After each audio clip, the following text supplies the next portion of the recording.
pueblos, con otras religiones, claro, en cada uno de ellos con peculiaridades, pero de algún lugar los profetas de Israel van también a ir tomando algunos elementos de su diálogo con otros pueblos y culturas.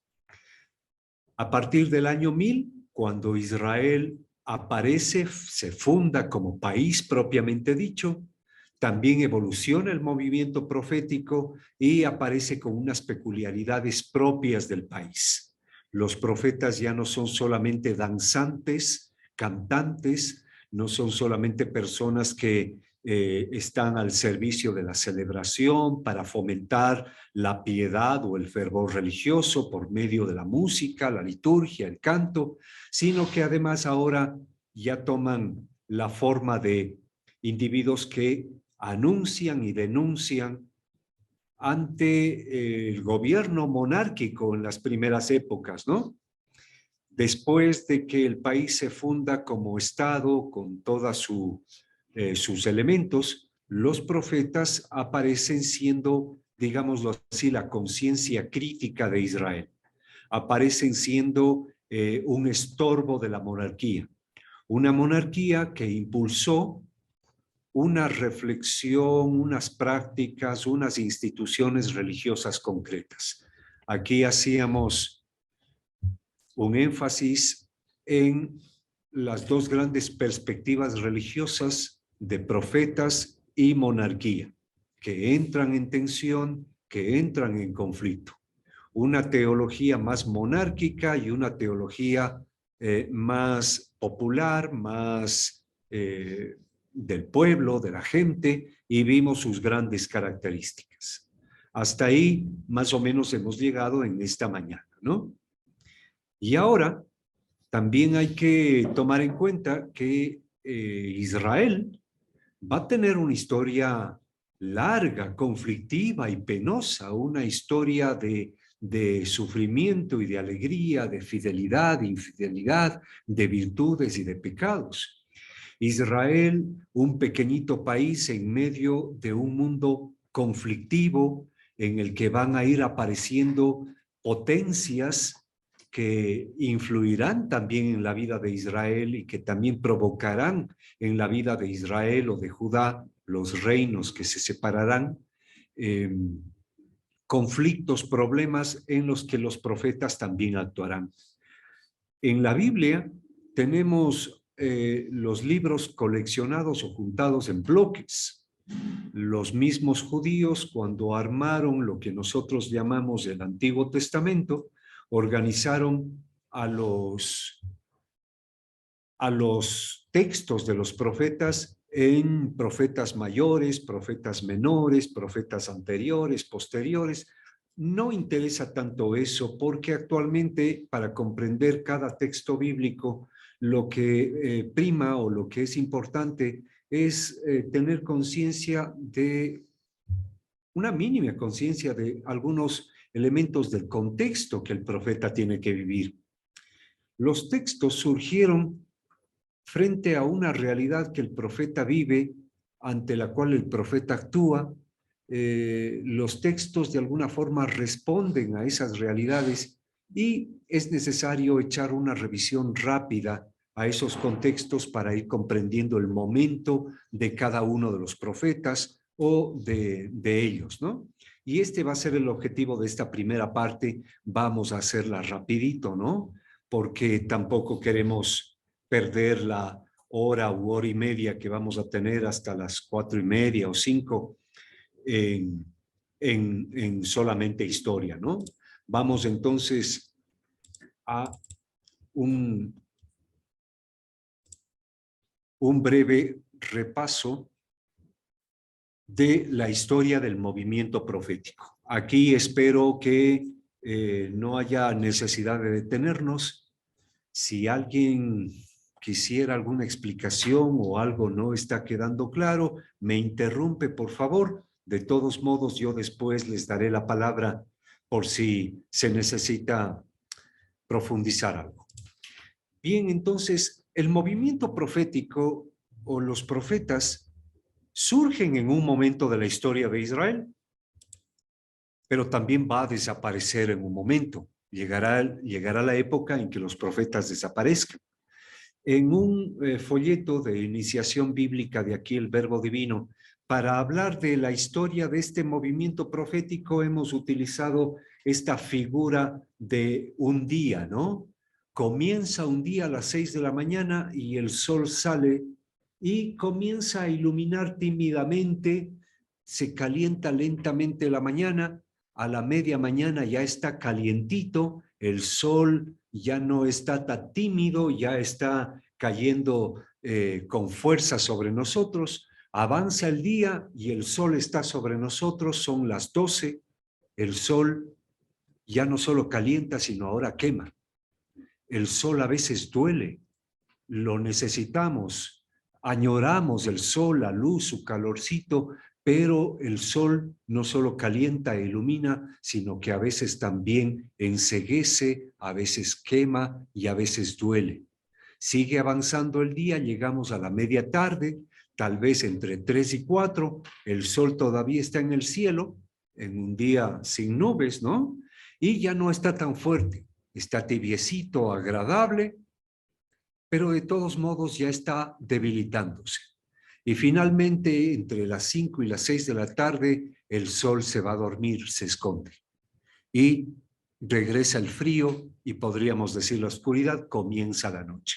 Así es la historia del movimiento profético. Tiene un momento de surgimiento, va evolucionando con timidez, llegará un momento en que cobre fuerza, un momento en que el movimiento profético incluso duela, un momento en que los profetas serán recibidos casi con dolor, con sufrimiento, serán los profetas, algunos profetas muy importantes para la historia de Israel, y después el movimiento profético va disminuyendo, va perdiendo fuerza.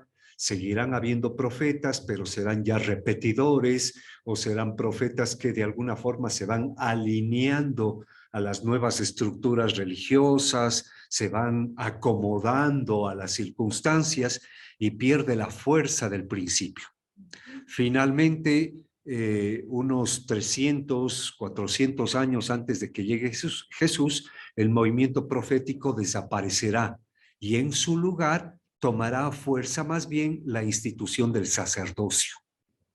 Lastimosamente, cuando eso suceda, la institución sacerdotal tendrá aliados muy fuertes que le apoyarán en este proceso de ir absorbiendo o provocando la desaparición del movimiento profético. Antes de irnos al receso decíamos que todo más o menos comienza a partir del año 1000.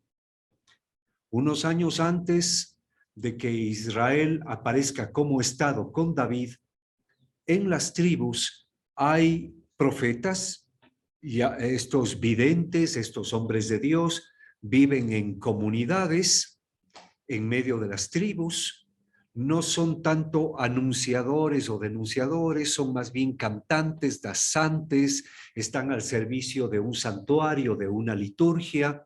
Su función es motivar la piedad, la religiosidad de la gente. Su función es un poco animar el espíritu religioso de la tribu. A estos ya se les llamaba danzantes, ¿no? Cantan y danzan a Dios entre estos periodos que ustedes estarán viendo ahora en su pantalla, entre el 1030 y el 800. Durante la época tribal, los profetas tienen estas características. No son individuales, son comunidades que cantan y danzan. Cuando vaya dándose una crisis del sistema tribal, irá surgiendo la necesidad de la monarquía en el año 1000. Un poco de tiempo después se dará la división de los reinos, el reino del norte, el reino del sur, y en este momento de grandes problemas aparecen con fuerza los profetas, tanto en el norte como en el sur. Entonces, antes de el surgimiento de Israel o de la época estatal, la Biblia nos habla en el primer libro de los Reyes y también en el primer libro de Samuel, de unos profetas más o menos desconocidos. Bueno, de Samuel se dice que fue el último de los jueces, el primero de los profetas. Pero cuando, según el primer libro de Samuel y el primer libro de los reyes, cuando se habla de él tiene la función de juez y al mismo tiempo de profeta. Efectivamente se le ve así. Samuel, Agías, Natán, algunos textos nos mencionan algunos otros nombres de personajes desconocidos, pero a ellos podríamos identificarles en el amanecer del movimiento profético. Va avanzando el día y una vez que se han dividido los reinos, una vez que aparece el reino del norte o Israel y el reino del sur, Judá, aparecen en el norte dos profetas o un grupo de profetas identificados con Elías y Eliseo. Podríamos a estos ya llamarles los primeros grandes profetas, algunos les llamarán profetas clásicos, profetas no escritores. Efectivamente, no tenemos un libro que se llame el libro de Elías, el libro de Eliseo. De ellos se nos cuenta más bien en el primer libro de los Reyes. Y sus relatos o los relatos sobre ellos están perdidos entre la leyenda y textos que fueron elaborados y reelaborados, transmitidos oralmente, y hay elementos que tienen hasta una buena dosis de magia, de imaginación, etc. Dejando de lado esos elementos en los relatos de Elías y Eliseo, se ve la importancia que estos individuos tuvieron en el reino del norte, Israel. En Elías concretamente ya vemos todos los elementos del profeta, un individuo llamado, una persona que habla públicamente, que anuncia y denuncia, un individuo perseguido, una persona que tiene una experiencia particular de Dios, no una experiencia mística, sino una experiencia en la realidad. Al mismo tiempo, Elías es un defensor de los pobres o de los empobrecidos de su reino. Se opone a una religión institucionalizada que cae en la idolatría. Se opone a las alianzas comerciales entre el reino de Judá y los reinos o los pueblos del norte, por ejemplo, Sirofenicia o Fenicia, o los reinos cananeos del norte. Se opone entonces a una negociación religiosa, política, militar con los pueblos vecinos. Bien, entonces ustedes en la pantalla pueden ver algunos textos donde encontramos algo interesante de estos profetas, ¿no? Samuel, Agías, Elías, Eliseo, hay algo también de Natán, muy poquito se habla de él, en fin. Va avanzando el día y entre los años 800 y 700 antes de Cristo, una época que algunos llaman la época de oro, porque además está fortaleciéndose la escritura, además está fortaleciéndose la cultura en Israel, especialmente en Judá, en el sur, y esto permitirá que vayan apareciendo los profetas escritores o que se vayan conservando los relatos, ya sea escuchados o dictados por los profetas. En esta época, entonces, tenemos reinos, profetas en el reino del norte, Israel, y principalmente tenemos a estos dos, muy importantes. De ellos tenemos sus libros, no exactamente escritos por él, pero sí por discípulos o colecciones de discursos o anécdotas de estos dos. Son Amós y Oseas, ¿verdad? En el reino del norte o Israel. En el reino del sur o Judá tenemos principalmente a estos dos profetas. Miqueas, un profeta muy fuerte, conocido incluso por tener una postura muy beligerante, su lenguaje directo. Miqueas parece que era un fulano que no tenía pelos en la lengua. no le tenía miedo a nadie, a veces se le iba mucho incluso la lengua, es un mal hablado, es un tipo hasta soez en algún momento, pero bueno, eran estilos de las personas. Y tenemos a otro profeta muy importante para nosotros que es Isaías. Sobre Isaías vamos a hablar un pequeñito detalle más adelante, ¿no? Recuerden entonces, para este momento, entre los años 800 y 700, ya estamos hablando de dos reinos separados. Al norte, Israel, al sur, Judá. En el norte aparecen los profetas Amós y Oseas, y en el sur, Miqueas e Isaías. El contexto de estos profetas, tanto en el norte y en el sur, es la bronca entre la gente del pueblo que vive todavía tradiciones patriarcales, tribales, vinculados a la tierra, vinculados a la familia, que tienen otro concepto de pueblo, que tienen otra idea de proyecto de Dios, y su tensión con la teología ya vista de los monarcas, tanto en el norte como en el sur. La tensión entonces entre la teología profética y la teología monárquica. La teología monárquica, como habíamos visto en la mañana, fácilmente cayó en la idolatría, fácilmente se corrompió.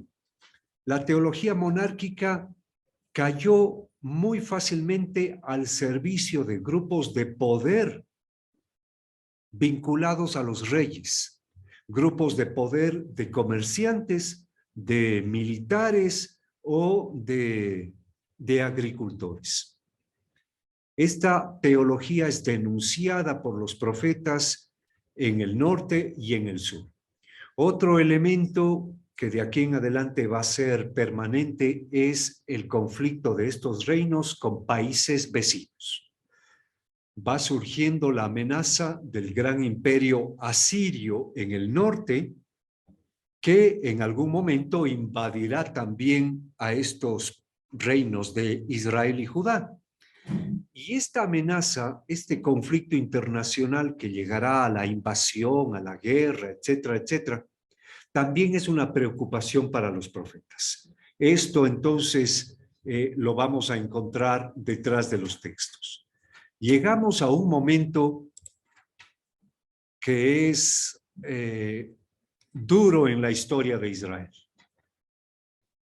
Un momento hasta cierto punto podríamos decir triste, ¿no? Que va a terminar siendo doloroso.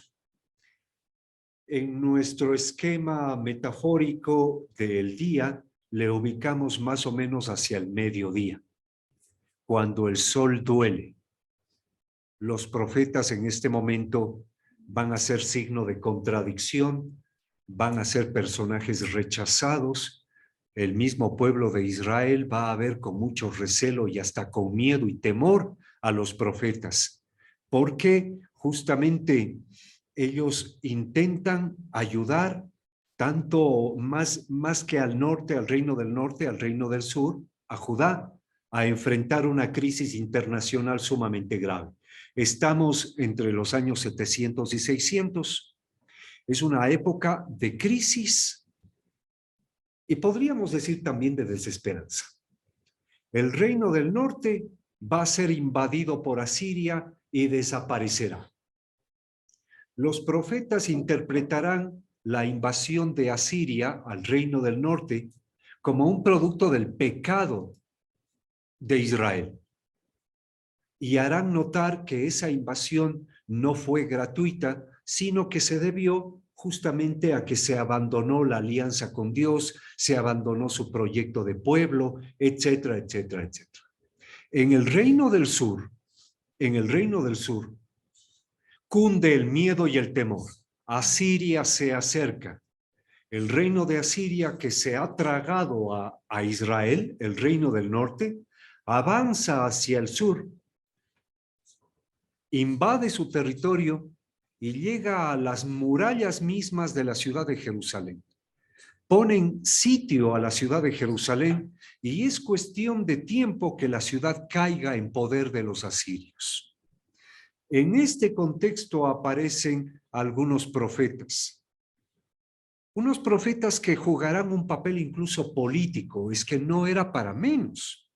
El momento que ellos tenían que, o ellos vivían, exigía tomar una postura clara frente al problema de los asirios e inmediatamente después frente al problema del surgimiento del poder del imperio egipcio y del imperio babilónico. Estos profetas son o van a ser muy políticos incluso. Su discurso, que sigue siendo religioso, va a tener una postura clara frente al momento político o militar que está viviendo el reino de Judá. Aquí tenemos a 4 profetas muy fuertes, principalmente 2 de ellos, Habacuc, Sofonías, Jeremías y Baruc. De estos 4, teológicamente, por algunas razones, nos han resultado muy importantes a los cristianos Sofonías y Jeremías.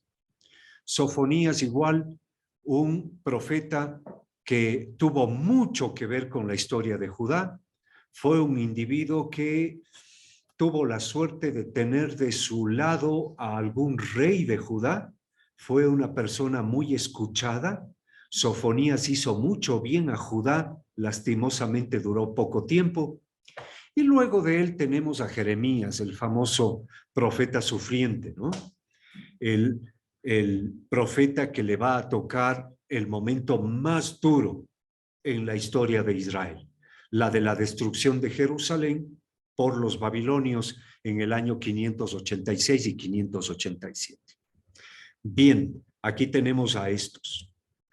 Y sabemos, no quisiera regresar demasiado sobre esto, que los babilonios se apoderarán del territorio de Asiria, incluyendo lo que antes era el territorio del reino de Israel, el reino del norte, y reducirán o dominarán al reino del sur y Judá, permitiéndole una cierta autonomía política, pero exigiéndole pagar impuestos, y no solamente impuestos en dinero, en metales preciosos, sino también en jóvenes para los ejércitos, en chicas jóvenes para otras funciones, que ahora no vale la pena mencionar, y Judá queda dominado por el imperio babilónico. Esto hacia los años 587, más o menos. En el año 586, un año después, Judá intenta rebelarse contra el poder babilónico y los babilonios pues no aceptan esto, invaden Jerusalén, destruyen la ciudad y comienza el terrible exilio. Es el año 586, la segunda etapa del exilio. Los babilonios se llevaron a muchos judíos presos a la ciudad de Babilonia o a sus grandes ciudades, se llevaron a los jóvenes, a los fuertes, a los capacitados, dejaron ancianos, enfermos, dejaron personas sin habilidades especiales y en el territorio de Judá los babilonios introdujeron a otros pueblos, produciéndose una mixtura o produciéndose un mestizaje de la gente en esos territorios. Esto es lo que se conoce como el exilio, la época del exilio, que va del año 586 o 587 hasta el año 538. En ese periodo de tiempo van a aparecer otros profetas. Obviamente, Judá como territorio ya no existe, como país no existe. Judá es solamente un grupo de personas que están en el exilio. Estos profetas van a actuar entre los exiliados. En ese momento de desesperación, de crisis, de incertidumbre, en la que muchos judíos creyeron que Dios les había abandonado, que lo que estaban pasando era un castigo divino, o creyeron que los dioses de Babilonia eran más fuertes que el Dios de Judá. Muchas teorías se barajaban. sobre los sucesos. A propósito de esto, cuando tengan tiempo, traten de echarle una leidita a un librito en el Antiguo Testamento. No le leemos mucho, pero es muy interesante para comprender el sentido o la forma como los judíos estaban sintiendo el exilio. Es el libro de las Lamentaciones. En el libro de las Lamentaciones encontramos que el autor expone tres grandes teorías sobre por qué el exilio. La primera teoría es que Dios se ha cansado de nosotros. Nos hemos equivocado, hemos pecado tanto y Dios ya no quiere saber nada de nosotros y se ha ido a buscar otro pueblo. Se acabó. El sueño de ser pueblo de Dios se acabó. Primera teoría. Segunda teoría es que Dios nos está castigando. También hemos pecado tanto y Dios nos está castigando. Por lo tanto, tenemos que aguantar el sufrimiento que supone el exilio, esperando que algún día se aplaque la ira de Dios. Y tercera teoría, el Dios de Israel ha sido vencido por los dioses babilonios y el Dios de Israel ha muerto. Y los únicos dioses verdaderos son los de los grandes y fuertes de la historia. Los opresores, los violentos, los saciados son más fuertes que nosotros y no hay nada que hacer. Por lo tanto, el proyecto de Israel de ser pueblo de Dios, pueblo justo, pueblo, etcétera, etcétera, etcétera, no tiene sentido. Entonces aquí lo único que vale es aliarse a los vencedores. Esa es la tercera teoría. Bueno, el libro de las Lamentaciones también nos cuenta cómo los judíos en Babilonia lloraban por lo que les ha sucedido. En el exilio van a aparecer, ya casi hacia el final del exilio, van a aparecer estos dos profetas. El primero, hacia los años 538, cuando Judá parece que ya ve la posibilidad de que el exilio termine, aparece otro profeta que va a escribir unos capítulos muy hermosos y que serán con el tiempo anexionados a los textos que escribió el profeta Isaías y se les juntará. Y a este segundo profeta se le llamará el Isaías segundo o el segundo Isaías. Es el autor de los capítulos 40-55 del libro de Isaías. ¿De acuerdo? Entonces, este pequeño detalle hay que tenerlo en cuenta por algo que después lo tocamos. El libro del profeta Isaías se escribe en tres momentos. El primero hacia los años 800-700. Es el primer Isaías, los capítulos del 1 al 39. El segundo Isaías se escribe en este periodo de entre el 600 y el 550.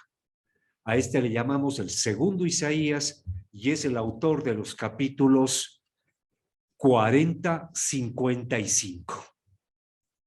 Luego va a venir otro fulano que no sabemos quién era ni cómo se llamaba.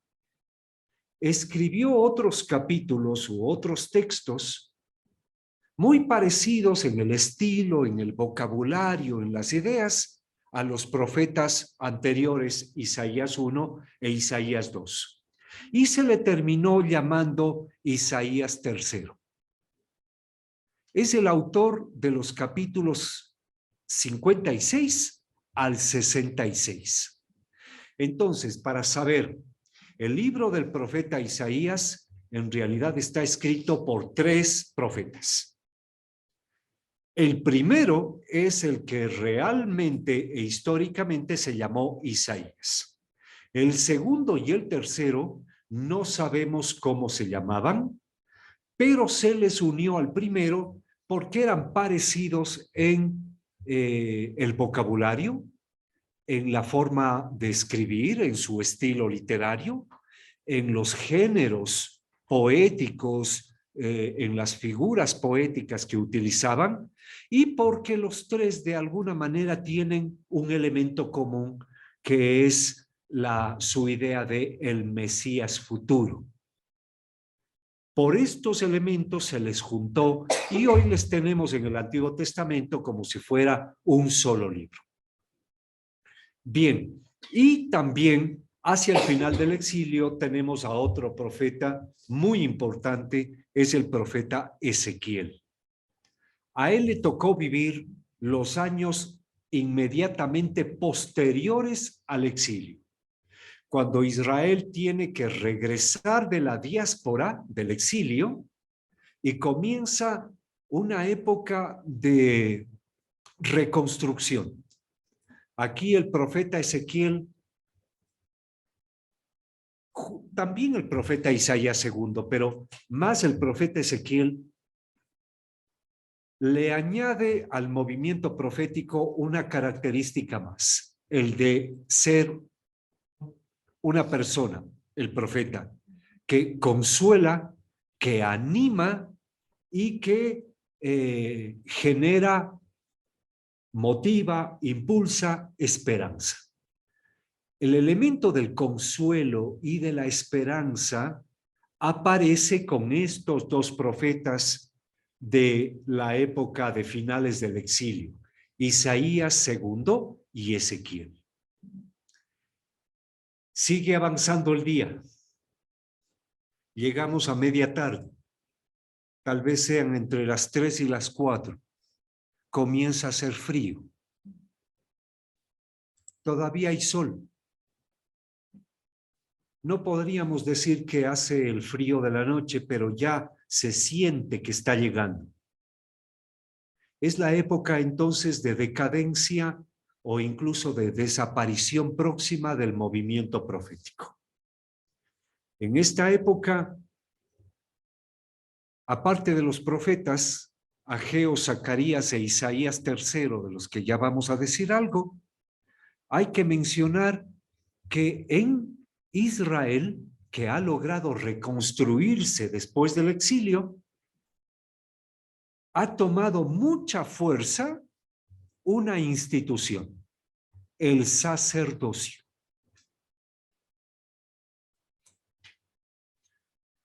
Ay, Dios mío, ¿qué pasaría si en alguno de nuestros países nombramos presidente de la República a un sacerdote?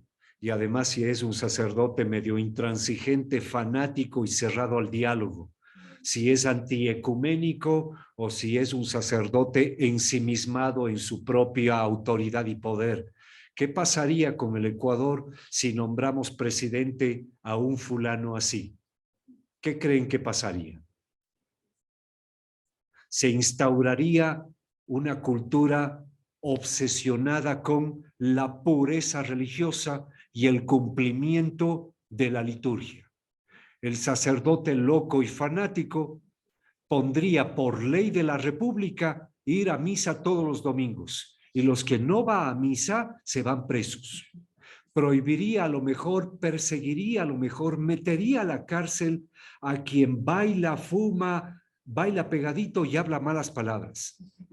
Prohibiría el ingreso de otras religiones y hasta perseguiría, metería a la cárcel o expulsaría a evangélicos, protestantes, musulmanes.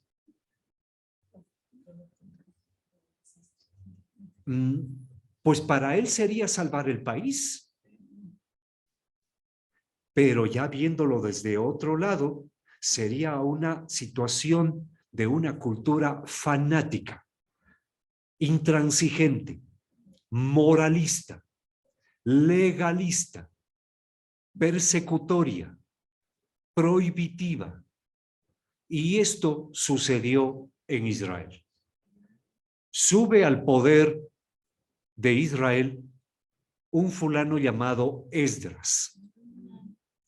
Esdras reconstruye el país. No regresa a una forma de gobierno monárquica, sino que instaura una forma de gobierno teocrática. ¿Qué significa esto? Significa un gobierno de sacerdotes. Y en Israel fue tan fuerte el poder de los sacerdotes y del gobierno sacerdotal que el movimiento profético comienza a ser menguado y comienza a desaparecer. En lugar de los profetas como líderes, como conciencia crítica, como guías de Israel, aparece el sacerdote y con el sacerdote una cosa llamada la ley de Moisés. Yo me imagino que en otros temas o en otros cursos habrán escuchado hablar de la ley de Moisés o la Torá, la ley de Moisés. Ya no necesitamos profetas, dirá el sacerdote, porque ahora tenemos un código legal o una serie de normas que nos dicen exactamente cómo actuar, que nos dicen cómo peinarnos, cómo hablar, cómo vestirnos, cómo dormir, construir la casa, cocinar, cosechar, sembrar, hacer el amor y hacer la guerra, que nos dicen exactamente cómo debemos dormir y cómo debemos educar a los niños.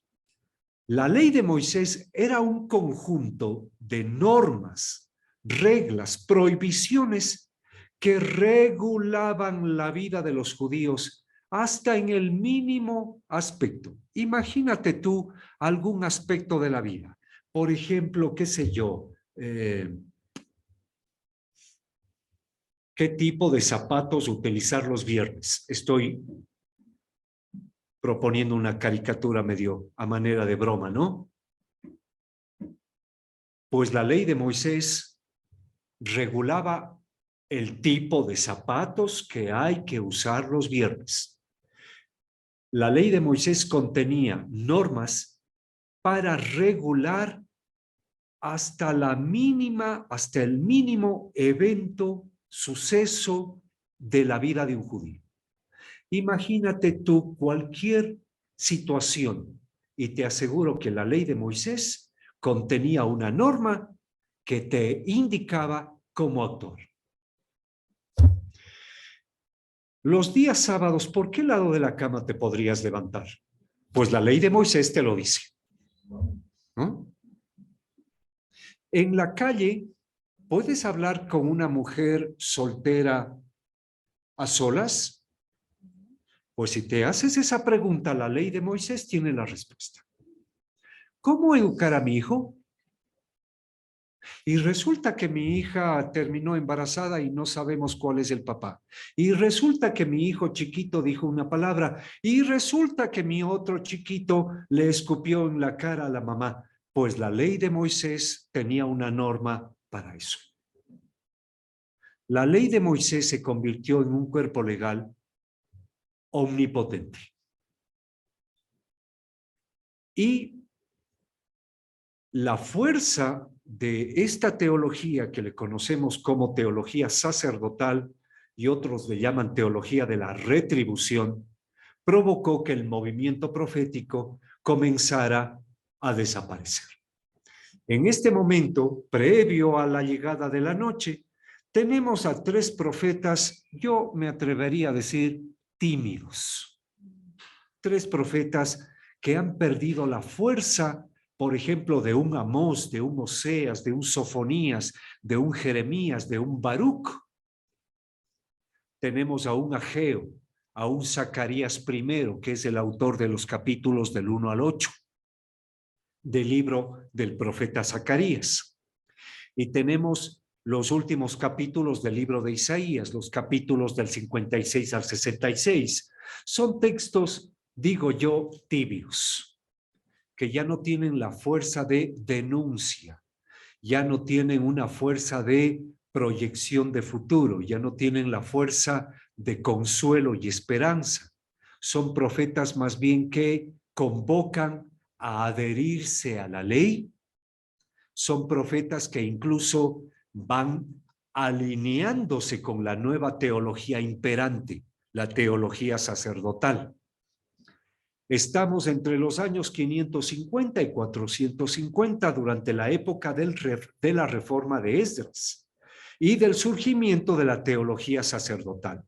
En este momento, los profetas, podríamos decir, se adaptan, se alinean, se acoplan a la nueva teología, centrada en el templo, el sacerdote y la ley de Moisés.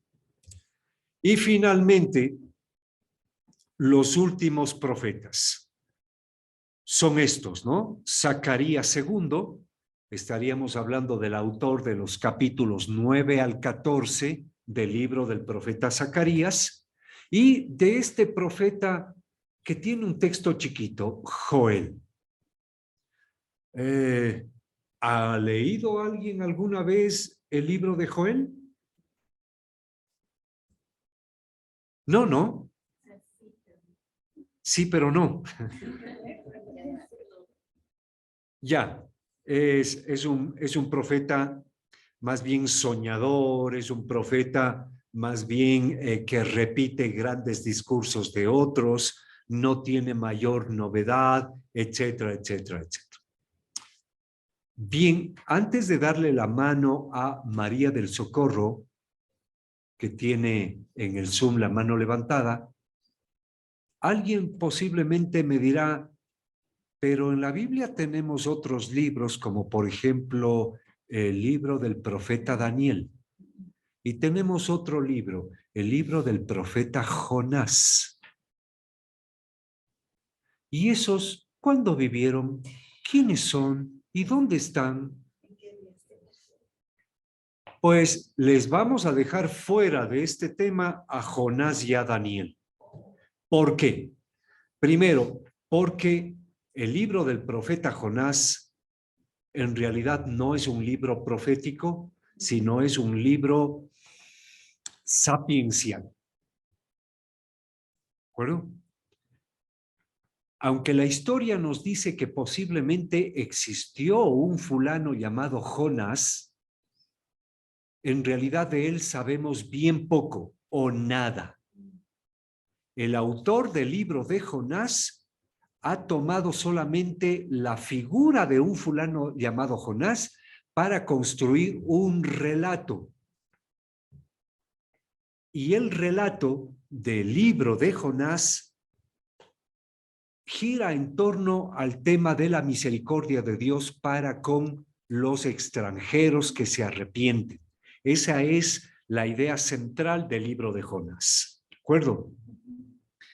Pero, repito, el libro de Jonás es un libro sapiencial. No es el libro que conserve o que transmita el pensamiento o el discurso de un fulano que haya existido. Jonás. No sé si me doy a entender. Y segundo, el libro del profeta Daniel en realidad no es un libro profético, sino que es un librito que aparece hacia el siglo antes de Jesús en un género literario que es propio de esa época, del siglo I antes de Cristo. ¿Qué género literario? El género literario apocalíptico. Entonces, el libro de Daniel no es un libro profético, sino que es un libro apocalíptico que debería estar o que incluso los mismos judíos le ponen entre los libros que ellos llaman los escritos o los sapienciales. ¿De acuerdo? Daniel es un personaje simbólico de Israel durante la época de dominación griega en el siglo I antes de Cristo. ¿De acuerdo?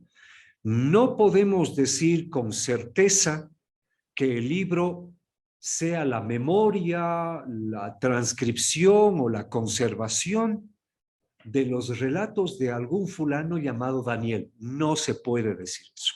¿De acuerdo? Bien, entonces, suspendo esto.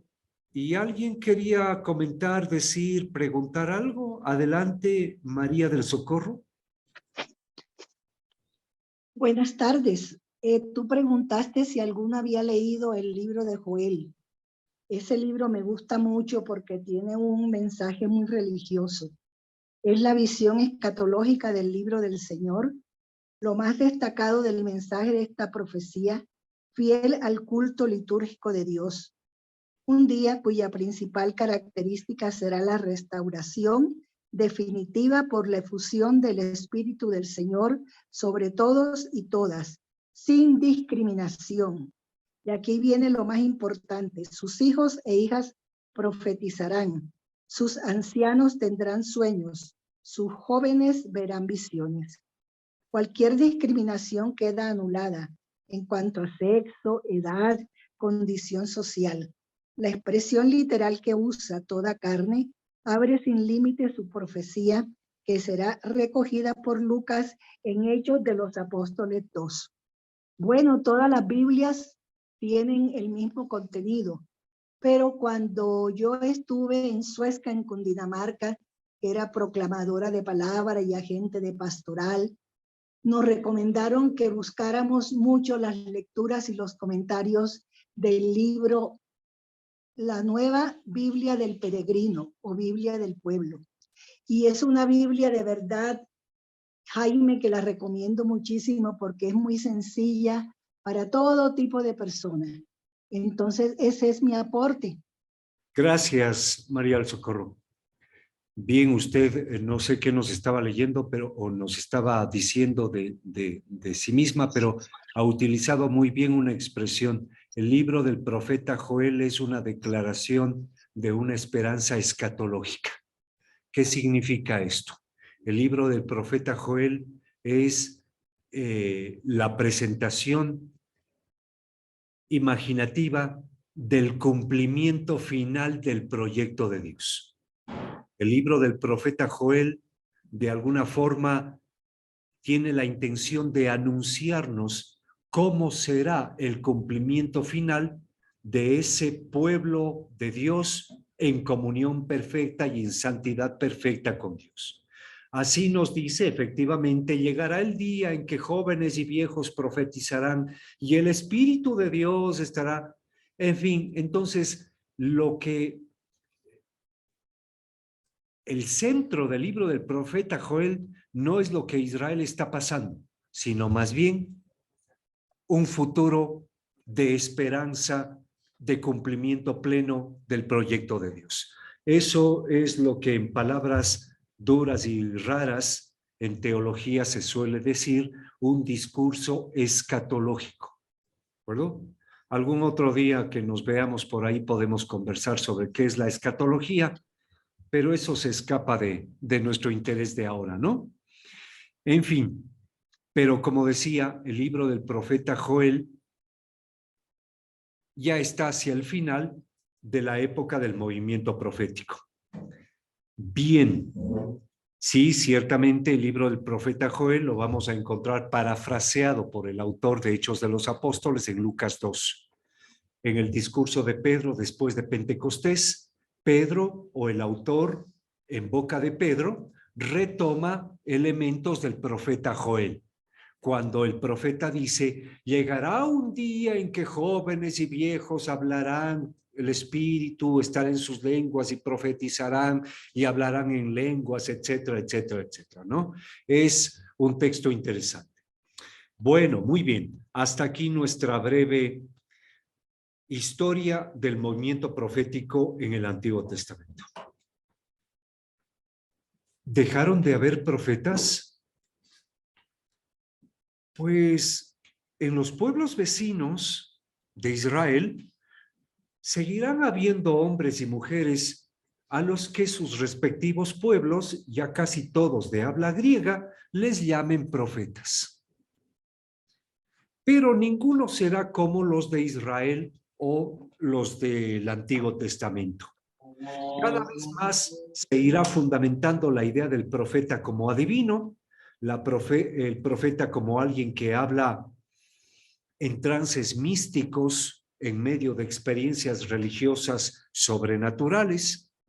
Cada vez más el profeta se irá acercando a la idea del augur, el adivino, el hechicero, el oráculo, el mago. Cada vez más el término profeta o profetés irá usándose para referirse a esas nuevas realidades y lastimosamente con el tiempo también los cristianos caeremos en la trampa, ¿no? Y comenzaremos a utilizar la palabra para hablar de adivinos. Bien, pero eso era para cerrar un círculo de algo con lo que comenzamos esta mañana. En esta primera parte, entonces, esta breve historia del movimiento profético. ¿Problemas, preguntas, angustias?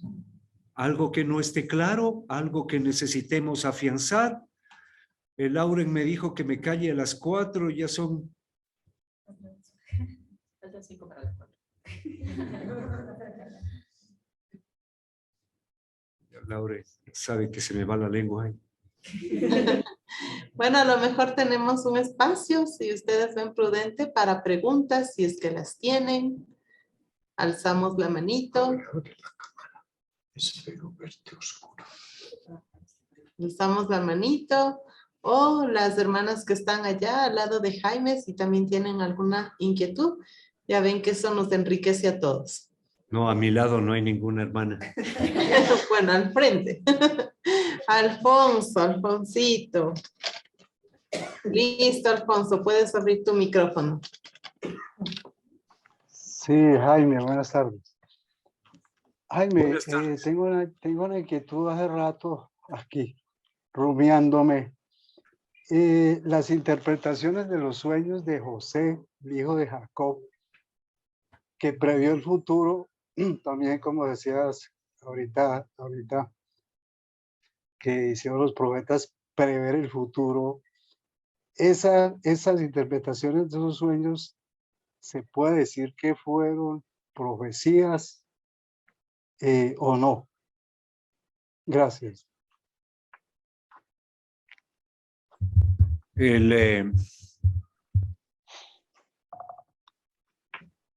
Vea, está tocando un sector del libro del Éxodo bastante serio, bastante importante, ¿no?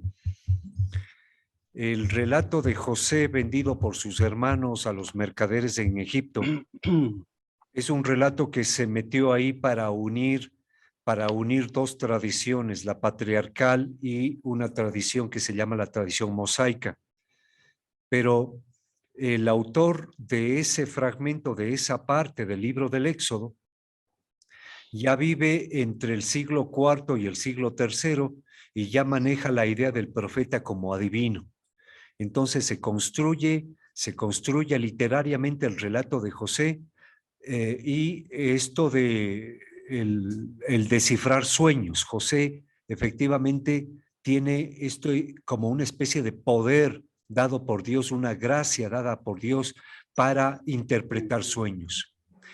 Pero el texto no presenta a José como un profeta.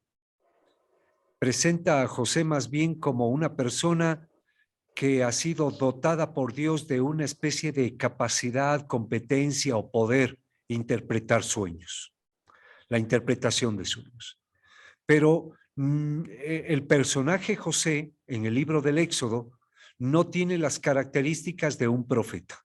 A menos que reduzcamos la profecía de Israel solamente a poderes sobrenaturales, sí, pero no, el profeta de Israel no tiene nada de esto. Es más, usted échele un vistazo a los libros de los profetas y no vamos a encontrar en realidad algún otro que interprete sueños. Ya. Solamente lo vamos a encontrar en este relato del libro del Éxodo. Ahora, el interpretar sueños el interpretar los sueños es una práctica bastante extraña en el mundo de Israel o en el mundo judío. No era común encontrar personas que hagan esto. Es más, si alguien se dedicara o alguien pudiera interpretar sueños, para la religión hebrea, eso es visto como algo medio mal, ¿no? Es visto medio mal, porque era una práctica más bien propia de adivinos y hechiceros típicos de Egipto. Es en Egipto donde se daba mucho la práctica de la adivinación y la práctica de la interpretación de sueños. Práctica básicamente en Egipto, aunque tenemos indicios de que también en la zona de Turquía también había esta idea de la interpretación de los sueños. Bueno, pero su pregunta, Alfonso, era si los relatos de José interpretando los sueños del faraón o los sueños del carcelero o los sueños del panadero, los sueños del copero pueden ser tomadas como profecías. Pues no, más bien son tomadas como actos adivinatorios o de oniromancia que se llama, ¿no? Interpretación de sueños. Algo extraño en Israel. Bueno. Muchas gracias, Jaime. ¿Conocen ustedes el folletito de iniciación bíblica del Verbo Divino de los profetas, hombres de Dios y hombres del pueblo? Estoy hablando del folleto número 6, ¿no? Si ustedes no lo conocen, para ir terminando, yo les recomiendo que le echen un vistazo al folletito número 6, titulado Los profetas, hombres de Dios y hombres del pueblo. En ese texto hay una segunda parte en la que podemos ver con más detalle elementos de algunos profetas. Pero para terminar y concluyendo lo que nos interesa el día de hoy, gracias, alguien nos está mostrando el folleto, no sé quién es. ¿Eres tú, Marcelo? Ah, ya.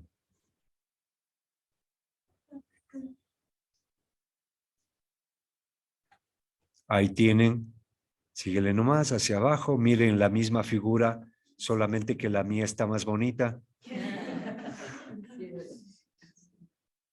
El inicio del profetismo y algunos personajes concretos, ¿de acuerdo? Ya. Yo quiero centrarme en una idea que he recalcado esta mañana. Entre los profetas hay algo en común, una teología, un estilo o un modelo teológico. Pero en esta teología, un elemento central es la idea que tiene de pueblo de Dios. Pueblo de Dios que es presentado con figuras, con imágenes literarias o con géneros literarios. Todos ellos tomados del ámbito familiar, nupcial, amoroso. Se utilizan palabras como bet, casa, familia, tribu, casta.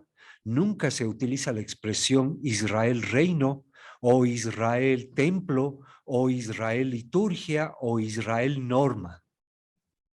Esas imágenes están totalmente ausentes en el vocabulario de los profetas.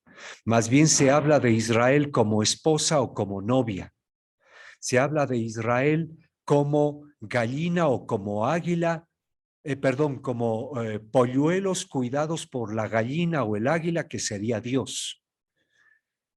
Una serie de imágenes que nos ayudan a comprender que el proyecto de pueblo que tienen los profetas no es la de una religión instituida, no es la de una asamblea litúrgica, no es la de un país regido por unas normas o no es la de una estructura política bien determinada, sino más bien la de una casa familia o pueblo peregrino que camina en la historia y que percibe la presencia y la acción de Dios en su camino, en medio de la historia.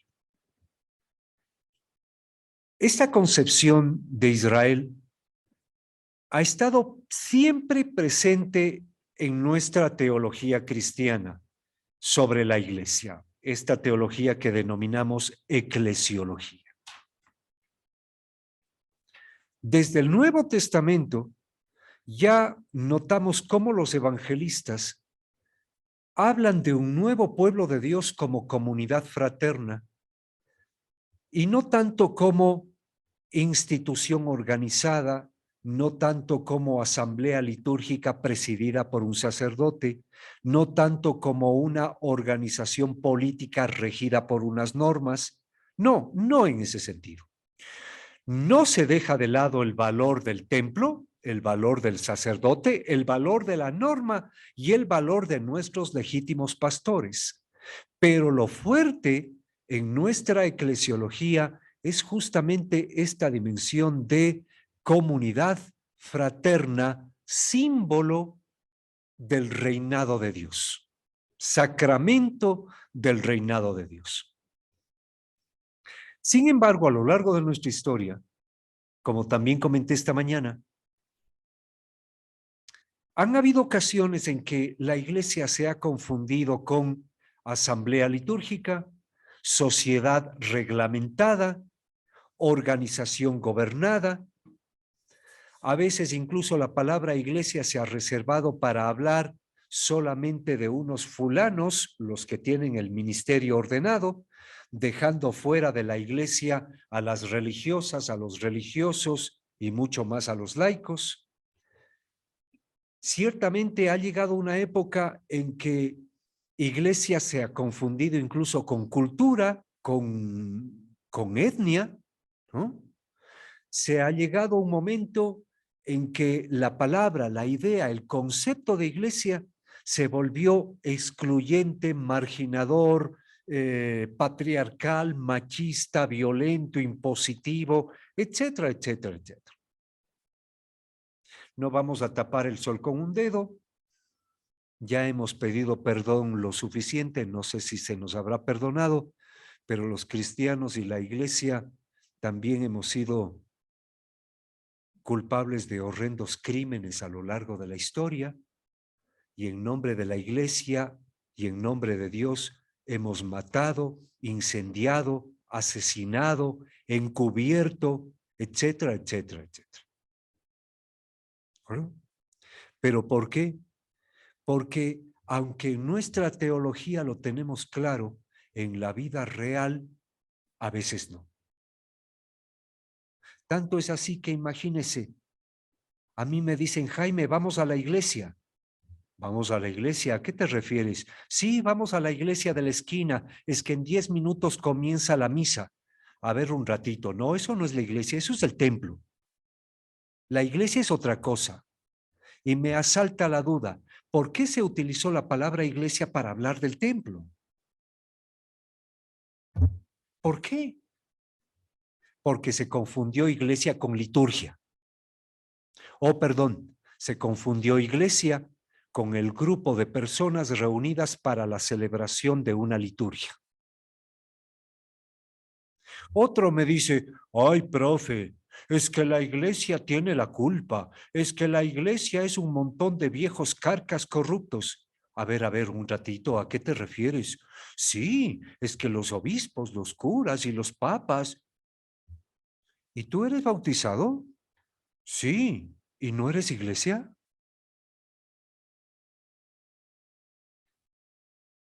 Es que tenemos la tendencia también, incluso nosotros los laicos, de llamarle iglesia a la jerarquía o a los que tienen el sacramento del orden. Y últimamente, más en ambientes laicales, utilizamos la palabra iglesia para hablar también de las compañeras y los compañeros que tienen la consagración de los votos o la consagración en la vida religiosa. Y a ellos también les llamamos iglesia. Y así decimos, es que la iglesia tiene la culpa, los curas, las monjas, los obispos. Como que la iglesia fuera solamente este grupo, ¿no? Fíjense cómo tenemos imágenes, ideas retorcidas de lo que sea la Iglesia. En los últimos 60 o 70 años, en la Iglesia Católica estamos en una campaña que no ha terminado hasta el día de hoy, de renovación, no solo de la eclesiología, sino también de la vida eclesial. Y hemos logrado mucho. Fíjense ustedes el tema de la fuerza que hemos tomado los laicos, las mujeres, la vida religiosa, el diálogo con la sociedad, la cultura, la política, la economía. Hemos dado grandes pasos. Pero en todo caso, en esta campaña está el proyecto que dije esta mañana, no es nuevo, en realidad es el proyecto de renovación del Concilio Vaticano II de mediados del siglo XX. Pero en este contexto está el proyecto de la Iglesia Sinodal en la convocatoria del Papa Francisco al Sínodo sobre la Iglesia, que concluirá en el año 2023. Y no es otra cosa que el retomar nuestra reflexión sobre qué es la Iglesia y el de asumir nuevos modelos de ser Iglesia, ya no estructura jerárquica, poder, liturgia, sin perder de vista eso, sin dejar de lado el valor de todo eso, darle fuerza al ser familia, pueblo que caminan juntos. Eso es sinodón. Juntos, caminar o caminando. Sin o don. Juntos caminar. En este caso, entonces, terminando, el proyecto de pueblo que tienen los profetas es justamente de una iglesia sinodal. Una iglesia sinodal. No quiero decir iglesia conciliar, es decir, que dialoga. La idea del concilio, de la conciliación, del diálogo, del encuentro, de la escucha, de la apertura, del respeto, está integrado en la idea de la sinodalidad. ¿No? Eso forma parte de la sinodalidad. Por eso, no es el proyecto solo conciliar, es un proyecto sinodal. Muy bien, entonces les invito a retomar a los profetas, no solo leerlos, sino también meditarlos, rumiarlos. Ha aparecido mucho esta palabra el día de hoy, pero sobre todo también orar con los profetas, ¿no? Llevar los textos de los profetas también a nuestras prácticas de vida espiritual. Para así fortalecer nuestra capacidad de escuchar a Dios que sigue hablándonos en medio de la historia. Bueno, me voy callando a esta altura de la tarde. Con esto vamos a terminar. Quizá otro día nos metemos con más detalle y profundidad en algún libro específico. Esto ha querido ser una visión panorámica y de fundamentación. Gracias por su paciencia. Gracias por su presencia. No sé si hay sobre contenidos alguna última pregunta, palabra, comentario antes de callarme. A la 1. ¿Alguna pregunta, por favor?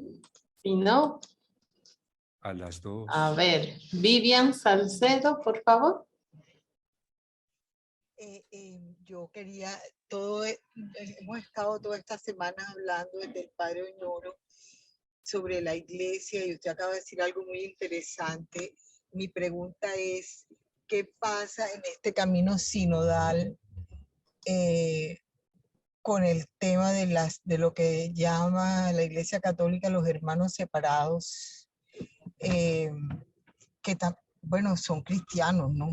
No sé si, porque hablamos de apertura y de camino y de cosas como muy bonitas y me parecen interesantes y todo, pero que en esta parte de la oración de este camino sinodal, ¿qué dice el Papa o cuál es la directriz, o sea, cuál es la propuesta frente a otras confesiones, digamos, que ven en Jesús un Mesías o ven en Jesús, aunque lo vean de manera diferente de lo que lo vemos los católicos.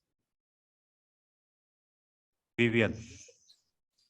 Bueno, yo y mi familia y yo, iba a decir yo y mi familia. Mi familia y yo vamos caminando por el parque, ¿no? Todos juntitos, abrazados como familia, nos queremos mucho. Somos cuatrito y vamos ahí tomaditos de la mano caminando por el parque y de pronto en la vereda de al lado nos encontramos con otra familia. Tenemos un lejano parentesco, no es que nos hemos llevado bien siempre, últimamente más o menos, pero nos saludamos y reconocemos que estamos haciendo el mismo camino y que estamos en el mismo parque, que nos ladran los mismos perros, nos encontramos con las mismas zanjas y tenemos el peligro de pisar las mismas porquerías.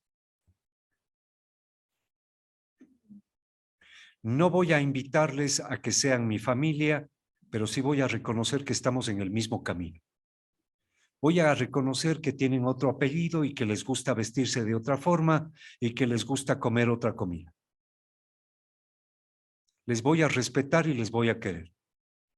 Pero sobre todo lo que a mí me importa es reconocer que estamos en el mismo camino y que en el fondo queremos lo mismo, ¿no?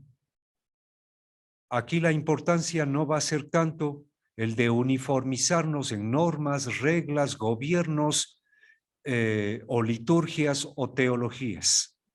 Aquí lo importante será reconocer que la misión de la Iglesia por la cual queremos caminar juntos no es el de lograr ganar la guerra religiosa contra otras instituciones cristianas, sino la de lograr ser lo que Jesucristo nos pidió que seamos.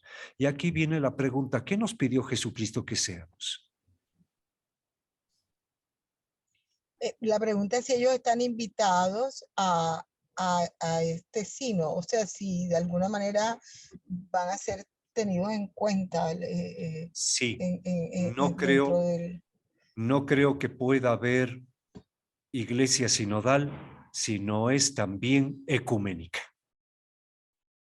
No creo que pueda hablarse de sinodalidad sin ecumenismo, ¿de acuerdo? Pero la pregunta que yo hice, ¿qué es lo que nos pidió Jesús que seamos? La comunidad donde se gesta, donde se hace sensible el reino de Dios, la salvación, que seamos la comunidad donde se vive como signo, como primicia, la plenitud, la felicidad de ser hermanos y hermanas, que nos amamos con el mismo amor con el que el Padre nos amó en su Hijo. Ese es el proyecto de la Iglesia o la misión de la Iglesia. Lo digo de una forma más sencillita. La misión de la Iglesia es la de ser constructora y misionera del reino de Dios. Sí, Jaime, podríamos añadir que también están presentes en los sínodos, en las asambleas episcopales latinoamericanas, otras iglesias cristianas, pero eso, bueno, siendo importante, no es definitivo, porque el caminar juntos no solo es que caminen las cabezas, el problema es que caminemos todos, las bases en los diversos pueblos. Sí, las cabezas frecuentemente se reúnen, ¿verdad? Y tú y yo hemos estado acompañando muchos años. Bueno, los católicos no tenemos el monopolio de la santidad. Ni ellos, ¿no? En fin, en todo caso, ahí estaremos, hermanos separados y hermanos distintos a la final. Bueno, Glenda entonces va a cerrar con broche de oro el encuentro del día de hoy. No, yo quería pedirle, Jaime, más bien justo, pero ya lo topó, si podía cerrar usted también con esto, Jesús, el profeta de todos los profetas, Jesús, camino, verdad y vida. Y ya lo topó al contestar a la hermana Vivian. algo sobre eso, pero quería pedirle si podía cerrar un poquito más este nexo también con el Nuevo Testamento desde la presencia de Jesús. Para la época de Jesús, o incluso desde un poco antes, en Israel es muy fuerte lo que conocemos como la esperanza mesiánica, es decir, la llegada del Mesías definitivo. Un término que surgió 1000 años antes de Jesús para hablar de David. Junto con la palabra Mesías, la teología que gestó el término utilizaba otros como Hijo de Dios, Palabra de Dios, el primogénito de Dios, etcétera, etcétera, etcétera.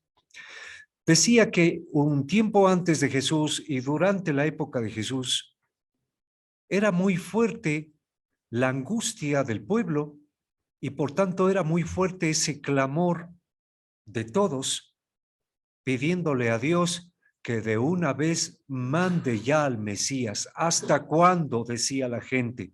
La situación bajo la dominación romana en complicidad con sectores de poder judíos era tan grave que esta esperanza mesiánica era muy efervescente, muy importante.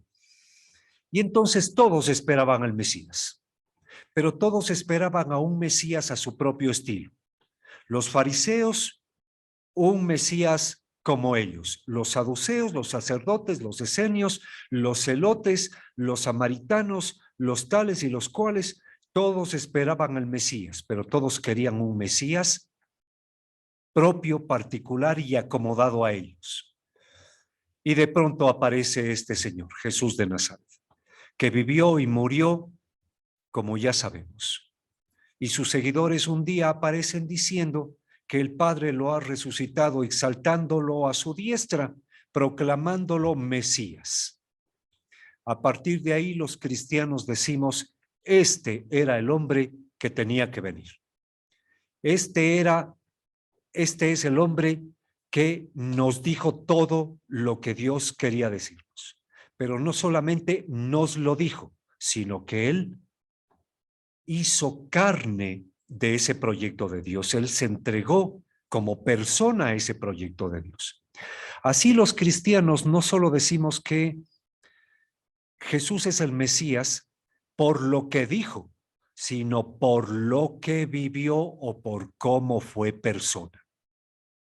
Estamos convencidos de que Jesús es el Mesías y que en Jesús se cumple todo lo que esperábamos, todo lo que el Padre proyectaba, proponía, ofrecía, etc.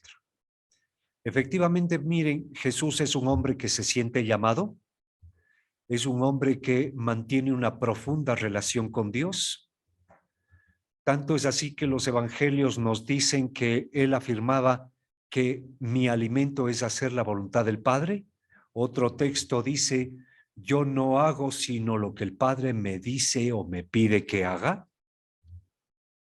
Otro texto dice, mi Padre es el que actúa, yo en realidad solamente señalo dónde él está actuando. En fin, los evangelios nos dejan la certeza de que este Jesús de Nazaret hace vida el proyecto de Dios, volviéndose un signo claro de Dios en medio del mundo, de la historia. Este hombre, además, fue directo a Israel, pidiéndole a Israel el convertirse y creer en la buena noticia. Este hombre anunció el proyecto de Dios, denunció lo que está en contra del proyecto de Dios, fue difamado, atacado, incomprendido, perseguido, torturado y asesinado. Un profeta, ¿no?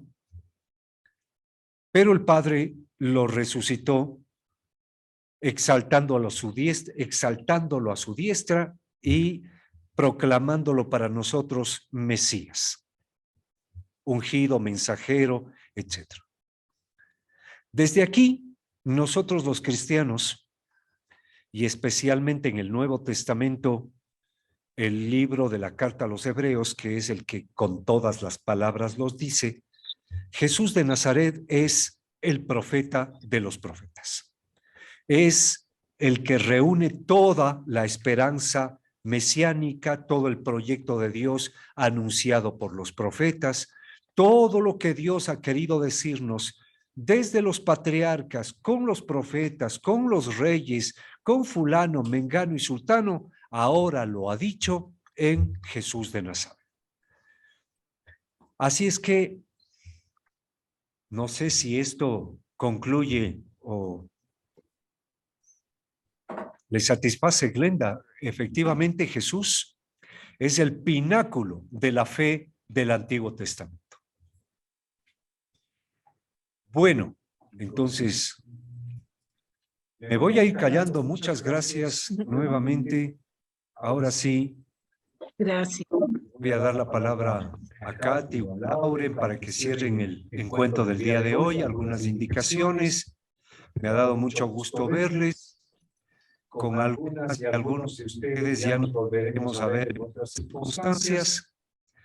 Un abrazo a todos y a todas y chao. A ver, primero las mujeres, Katy, Bueno. luego yo.